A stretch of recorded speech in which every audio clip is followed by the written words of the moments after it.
Chapter 25. Abraham took another wife whose name was Keturah. She bore him Zimram, Jokshan, Medan, Midian, Ishbak, and Shua. Jokshan fathered Sheba and Dedan. The sons of Dedan were Ashurim, Letushim, and Leumim. The sons of Midian were Ephah, Epher, Enoch, Abida, and Eldaah. All these were the children of Keturah. Abraham gave all he had to Isaac. But to the sons of his concubines Abraham gave gifts, and while he was still living he sent them away from his son Isaac eastward to the east country. These are the days of the years of Abraham's life, 175 years. Abraham breathed his last and died in a good old age, an old man and full of years, and was gathered to his people. Isaac and Ishmael his sons buried him in the cave of Machpelah in the field of Ephron the son of Zohar the Hittite, east of Mamre, the field that Abraham purchased from the Hittites. There Abraham was buried with Sarah his wife. After the death of Abraham, God blessed Isaac his son, and Isaac settled at Beer-lahai-roi. These are the generations of Ishmael, Abraham's son, whom Hagar the Egyptian, Sarah's servant, bore to Abraham. These are the names of the sons of Ishmael, named in the order of their birth: Nebaioth, the firstborn of Ishmael, and Kedar, Adbeel, Mibsam, Mishma, Duma, Massa, Hadad, Tema, Jeter, Naphish, and Kedema. These are the sons of Ishmael, and these are their names, by their villages and by their encampments, 12 princes according to their tribes. These are the years of the life of Ishmael, 137 years. He breathed his last and died, and was gathered to his people. They settled from Havilah to Shur, which is opposite Egypt in the direction of Assyria. He settled over against all his kinsmen. These are the generations of Isaac, Abraham's son. Abraham fathered Isaac, and Isaac was 40 years old when he took Rebekah, the daughter of Bethuel the Aramean of Paddan Aram, the sister of Laban the Aramean, to be his wife. And Isaac prayed to the Lord for his wife because she was barren. And the Lord granted his prayer, and Rebekah his wife conceived. The children struggled together within her, and she said, "If it is thus, why is this happening to me?" So she went to inquire of the Lord, and the Lord said to her, "2 nations are in your womb, and 2 peoples from within you shall be divided. The one shall be stronger than the other. The older shall serve the younger." When her days to give birth were completed, behold, there were twins in her womb. The first came out red, all his body like a hairy cloak, so they called his name Esau. Afterward his brother came out with his hand holding Esau's heel, so his name was called Jacob. Isaac was 60 years old when she bore them. When the boys grew up, Esau was a skillful hunter, a man of the field, while Jacob was a quiet man, dwelling in tents. Isaac loved Esau because he ate of his game, but Rebekah loved Jacob. Once when Jacob was cooking stew, Esau came in from the field, and he was exhausted. And Esau said to Jacob, "Let me eat some of that red stew, for I'm exhausted." Therefore his name was called Edom. Jacob said, "Sell me your birthright now." Esau said, "I'm about to die. Of what use is a birthright to me?" Jacob said, "Swear to me now." So he swore to him and sold his birthright to Jacob. Then Jacob gave Esau bread and lentil stew, and he ate and drank and rose and went his way. Thus Esau despised his birthright. Chapter 24. Jesus left the temple and was going away when his disciples came to point out to him the buildings of the temple. But he answered them, "You see all these, do you not? Truly I say to you, there will not be left here one stone upon another that will not be thrown down." As he sat on the Mount of Olives, the disciples came to him privately, saying, "Tell us, when will these things be? And what will be the sign of your coming and of the end of the age?" And Jesus answered them, "See that no one leads you astray, for many will come in my name, saying, 'I am the Christ,' and they will lead many astray. And you will hear of wars and rumors of wars. See that you are not alarmed, for this must take place, but the end is not yet.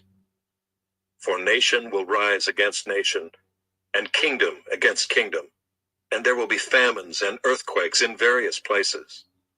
All these are but the beginning of the birth pains.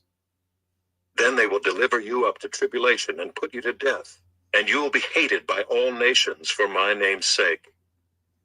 And then many will fall away and betray one another and hate one another. And many false prophets will arise and lead many astray. And because lawlessness will be increased, the love of many will grow cold. But the one who endures to the end will be saved. And this gospel of the kingdom will be proclaimed throughout the whole world as a testimony to all nations, and then the end will come. So when you see the abomination of desolation spoken of by the prophet Daniel, standing in the holy place, let the reader understand. Then let those who are in Judea flee to the mountains. Let the one who is on the housetop not go down to take what is in his house. And let the one who is in the field not turn back to take his cloak. And alas for women who are pregnant and for those who are nursing infants in those days. Pray that your flight may not be in winter or on a Sabbath. For then there will be great tribulation, such as has not been from the beginning of the world until now, no, and never will be. And if those days had not been cut short, no human being would be saved. But for the sake of the elect, those days will be cut short. Then if anyone says to you, "Look, here is the Christ," or "There he is," do not believe it. For false Christs and false prophets will arise and perform great signs and wonders, so as to lead astray, if possible, even the elect. See, I have told you beforehand. So if they say to you, "Look, he is in the wilderness," do not go out. If they say, "Look, he is in the inner rooms," do not believe it. For as the lightning comes from the east and shines as far as the west, so will be the coming of the Son of Man. Wherever the corpse is, there the vultures will gather. Immediately after the tribulation of those days, the sun will be darkened, and the moon will not give its light, and the stars will fall from heaven, and the powers of the heavens will be shaken. Then will appear in heaven the sign of the Son of Man, and then all the tribes of the earth will mourn, and they will see the Son of Man coming on the clouds of heaven with power and great glory. And he will send out his angels with a loud trumpet call, and they will gather his elect from the four winds, from one end of heaven to the other. From the fig tree learn its lesson. As soon as its branch becomes tender and puts out its leaves, you know that summer is near. So also, when you see all these things, you know that he is near, at the very gates. Truly, I say to you, this generation will not pass away until all these things take place. Heaven and earth will pass away, but my words will not pass away. But concerning that day and hour, no one knows, not even the angels of heaven, nor the Son, but the Father only. For as were the days of Noah, so will be the coming of the Son of Man.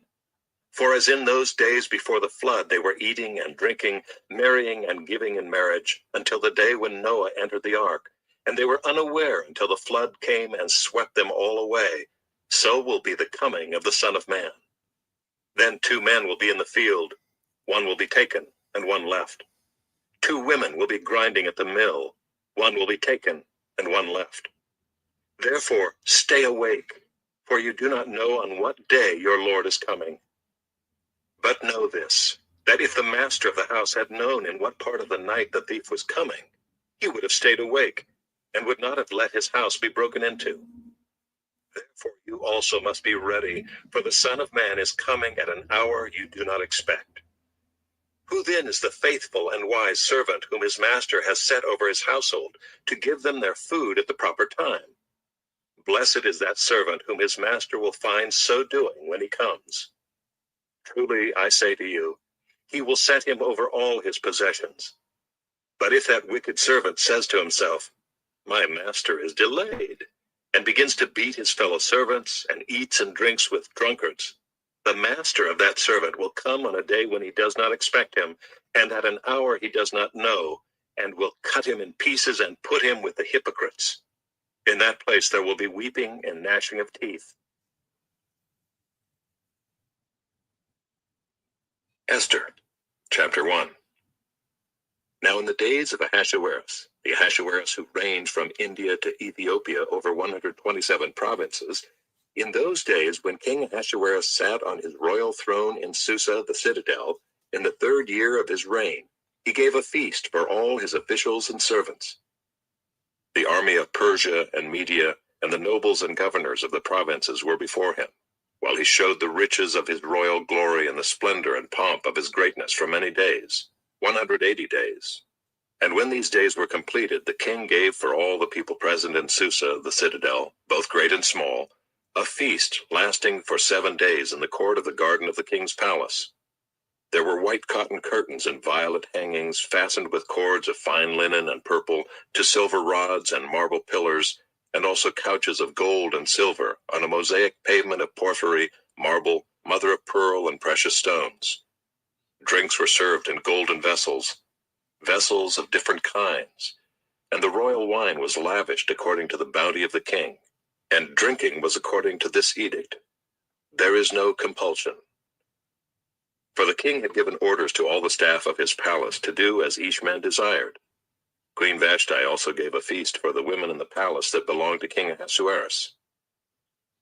On the 7th day, when the heart of the king was merry with wine, he commanded Mehuman, Biztha, Harbona, Bigtha, and Abagtha, Zethar, and Carcas, the 7 eunuchs who served in the presence of King Ahasuerus, to bring Queen Vashti before the king with her royal crown, in order to show the peoples and the princes her beauty, for she was lovely to look at. But Queen Vashti refused to come at the king's command delivered by the eunuchs. At this the king became enraged, and his anger burned within him. Then the king said to the wise man who knew the times, for this was the king's procedure toward all who were versed in law and judgment, the men next to him being Karshena, Shethar, Admatha, Tarshish, Meres, Marsena, and Memucan, the 7 princes of Persia and Media, who saw the king's face and sat first in the kingdom. According to the law, what is to be done to Queen Vashti because she has not performed the command of King Ahasuerus delivered by the eunuchs? Then Memucan said in the presence of the king and the officials, not only against the king has Queen Vashti done wrong, but also against all the officials and all the peoples who are in all the provinces of King Ahasuerus. For the queen's behavior will be made known to all women, causing them to look at their husbands with contempt, since they will say, King Ahasuerus commanded Queen Vashti to be brought before him, and she did not come. This very day the noble women of Persia and Media, who have heard of the queen's behavior, will say the same to all the king's officials, and there will be contempt and wrath in plenty. If it please the king, let a royal order go out from him, and let it be written among the laws of the Persians and the Medes, so that it may not be repealed, that Vashti is never again to come before King Ahasuerus. And let the king give her royal position to another who is better than she. So when the decree made by the king is proclaimed throughout all his kingdom, for it is vast, all women will give honor to their husbands, high and low alike. This advice pleased the king and the princes, and the king did as Memucan proposed. He sent letters to all the royal provinces, to every province in its own script, and to every people in its own language, that every man be master in his own household, and speak according to the language of his people.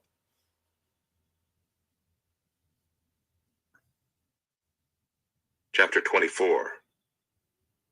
And after 5 days, the high priest Ananias came down with some elders and a spokesman, one Tertullus.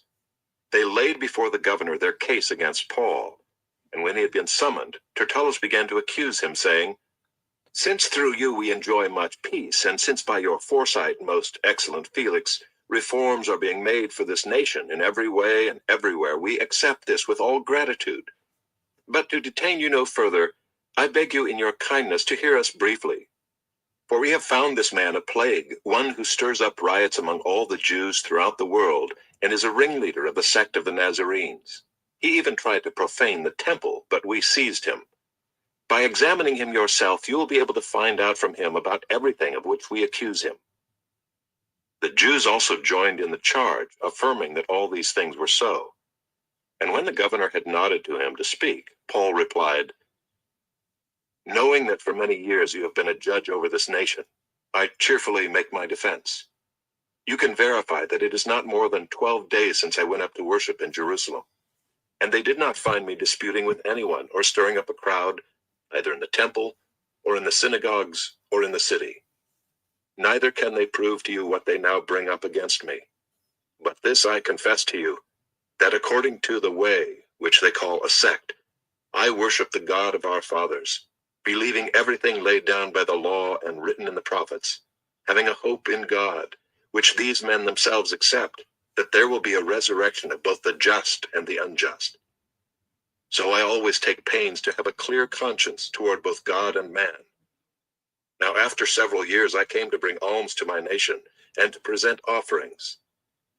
While I was doing this, they found me purified in the temple without any crowd or tumult.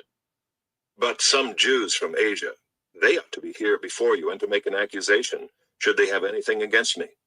Or else let these men themselves say what wrongdoing they found when I stood before the council, other than this one thing that I cried out while standing among them. It is with respect to the resurrection of the dead that I am on trial before you this day." But Felix, having a rather accurate knowledge of the way, put them off, saying, "When Lysias the tribune comes down, I will decide your case." Then he gave orders to the centurion that he should be kept in custody, but have some liberty, and that none of his friends should be prevented from attending to his needs. After some days, Felix came with his wife Drusilla, who was Jewish, and he sent for Paul and heard him speak about faith in Christ Jesus. And as he reasoned about righteousness and self-control and the coming judgment, Felix was alarmed and said, "Go away for the present. When I get an opportunity, I will summon you." At the same time, he hoped that money would be given him by Paul. So he sent for him often and conversed with him. When 2 years had elapsed, Felix was succeeded by Porcius Festus, and desiring to do the Jews a favor, Felix left Paul in prison. The word of the Lord. Thanks be to God. Father, thank you for this morning. I pray that those who are cold I pray for some global warming, Father. I pray that you would warm the globe in their region so that this deathly cold would be abated. Lord, thank you for providing warmth. Thank you for providing the sun. Thank you for CO2, plant food. Lord, thank you for that. And I pray for global warming. Father, thank you for my friends here. I thank you for this time, for your word, and just be with us this day in your name. Amen. Hello. I love you. Hi, Mom. Good to see you all. I have a few notes, just a couple notes. Let me just quick update. Yesterday was a crazy busy day. So, on top of working an 8-hour shift, I did leave a little early, but on top of Bible every morning, which I do every morning, and then my first work is Bible every morning, right? Creating content that's glorifying to God for all of the world who needs the Word of God. Doing my part in that regard, but it's my personal devotional time. It's our fellowship time. Hallelujah. So that's always the beginning of my day. Then I have my work day. But yesterday I had a meeting set up with the professor, the UCLA professor, and originally I was supposed to meet him at UCLA, and I was kind of dreading that because it's quite a drive from my work and back, and how am I going to take 2 hours out of the middle of my day at least, blah, blah, blah. So I've done it before, but the professor had to cancel. Well, he had canceled the meeting in the office because he wasn't feeling well. He had a long day the day before and a long day the next day, which is today. He says, "I won't be doing any office time, but we could Zoom." And I'm like, wait a minute. He lives close to my work. I'm just going to go. I'm going to see if he'll meet me at his home, because I met there before, and it's much closer and much better for me. So that was a good thing that he quote unquote canceled. So we shifted the time. So I had my work day. I had my meeting with the professor from 3 to 4, and was able to go back to work. Or no, it was from 4 to 5. Even then, I got back to work before the shift was over. And it was an important meeting. I was showing him some of the swag that I picked up from Solomon's daughter last weekend, and uh, he, being a history professor, appreciated what I had in my hands. Like, in particular, I have some pictures of Solomon with Shahan Nodali and some of the guys from Operation Nemesis, and he was like, "Oh, these like the original pictures, right? You see them online. You see some of them online if you search." Or I've seen a bunch of them because I've been close to the family. I've seen copies of them, but now I've had the originals. Crazy. And we talked about the event on March 15th. It's all good. Won't go into details there. But another thing I had to do yesterday was draft a pitch or a presentation or an introduction to the school where I want to give the free curriculum. I want to teach it for free. And I drafted that email, just kind of flowed. Sometimes, you think, and then when the pressure comes, oh, I better get this to him. It just flowed. And my contact there really appreciated the letter. He sent it to all the board members, and they had a meeting last night. So their board meeting was last night. So that was a big deal. Yeah, Mom. That's what some of the people who understand the stuff that I have, like my wife doesn't get it. She's but these artifacts that I carry around and the importance of them, they're like, dude, just needs to be in a safe and this and that. And yes, but the vast majority of people have no idea what the stuff is. So even if a person broke into my car and they find this box full of old pictures, they're not going to take it. They don't know the value of the story, etc. So, and God has protected me. So I got that. Anyway, I got the email done, that pitch presentation for the board of the school. So that's in the works. And then I had choir practice afterwards, and one of the Armenians in the choir that is a former banker that I had dinner with, he and his wife last weekend, the couple that met at the restaurant where Solomon used to work. I don't know if you guys remember all these details, but I saw he and his wife at choir practice last night, and I'd just given him the book, the Assassin's Saint book, and they both individually came up to me, and she was just very happy, very kind of emotional about our meeting at her home and learning what I'm doing. And then he's been reading the book. He's about halfway through it, and he's like, "This is a really good book, really good script." So that was good. And then after that, I met with one of my Armenian friends, Johnny, at the cigar shop to kind of plan a little bit for the March 15th event. All right. It was a busy day yesterday. There's my update. Sorry to bore you guys. To the Word of God. I do have some notes. Here's that chapter, Matthew 24. I'm not going to go into the normal detail that I do in Matthew 24. Oh, before that, Abraham was 175. I keep forgetting. Like Abraham got his new name, right? He was Abram until he was 99. And then at 99, he became Abraham. So he had 76 years as Abraham. He lived to 175 years old. 175. All right. Matthew 24, apocalyptic literature, end of the world stuff that people have been claiming is coming in the future, cataclysm, etc. Gary, yeah, well,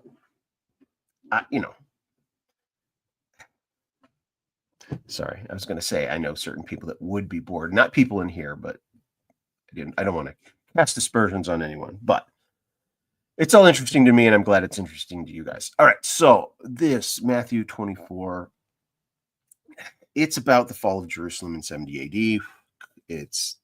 I've pointed a bunch of this stuff out to you guys, but I'm going to point out one thing. Verse 20. Right. Anybody that still maintains the argument that this is a global, catastrophe, like this is a global devastation of humankind, right? That's the pre-millennial, pre-trib interpretation of eschatology. There's no escaping this, right? This is not something that humanity could ever escape. It's an inevitability that's going to come upon all of mankind, except it's not, right? It's Jesus is talking to those guys who asked them the question, and he's saying you, right? And that's the tense of the term used in this.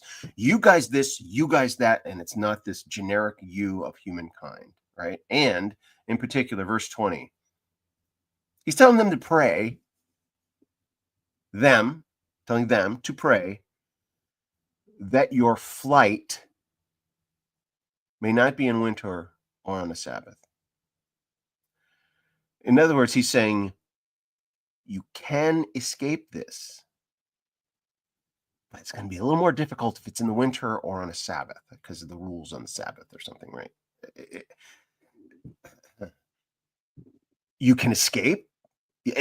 You can flee on foot from this global cataclysm, right? That's the problem, right? That when you think that Matthew is talking about a global cataclysm, it's not. It's apocalyptic language that all the prophets use about the coming destruction of a specific ruler, kingdom, city. The language Jesus uses is used by all the prophets of certain destruction on unrighteous leadership. And that's what the fall of Jerusalem was in 70 AD. And if Jesus is a prophet, we can look back and see, he prophesied the fall of Jerusalem. And he said, pray that your flight, in other words, you can escape this. There are signs coming and you can escape it. So he's not talking to us, he's talking to them. All right, that's my note. Then my other note is Esther. And I love the book of Esther. Esther, is the only book in the Bible that doesn't have a reference to God specifically, Lord or God. It's the only one. Every other book has a reference. But the whole book in itself is a reference to God's providence, right? It's not that God's not in Esther. It's God is all over Esther.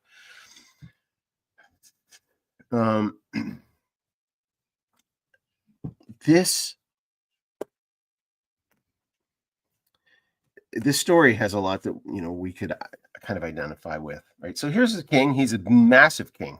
I mean, not massive in size, but he's like a ruler over a massive empire, right? 127 provinces, it says here, from India to, where does it say? India to Ethiopia or something. I forget where that is, but it's just, and so he's a big dog on campus, and he's got a hot trophy wife, Vashti, right? His wife's hot, and he's like, I don't know, maybe he's got a few glasses of wine in him one night or something. He's like, I want to show off all my stuff. I don't want to show off my wife. And I guarantee this isn't the first time this has happened. Okay, I can't guarantee it, but it seems, I'm reading into it because it doesn't state it explicitly, verse 12. Let's see. Verse 11. So, when the heart of the king was merry. Oh, yeah, it was a couple glasses of wine. I guessed it was correct. On the seventh day, when the heart of the king was merry with wine, he commanded the eunuchs, the 7 eunuchs who served in presence of King Ahasuerus, to bring Queen Vashti before the king with her royal crown, in order to show the people and the princes her hotness. She's a hottie. She's got a trophy wife. And so this one moment, Vashti, maybe she hated him all the time, but in this particular instance, she spurned him and refused. But Queen Vashti refused to come at the king's command, delivered by the eunuchs. At this, the king became enraged and his anger burned within him. So she didn't worry about her life, right? So it wasn't such a case that he was such a bad guy that he would just extinguish her and kill her for refusing him. But she said no. And that inclination is what saved the Jews. Vashti declining out of spite saved the Jews because Esther came to replace her. And then the people attacked the Jews and Esther redeemed them. That inclination of her heart was God making room for Esther. All right, jump over to the chat session. I'll be over there with Ben and Joel here shortly. Love you guys. Bye.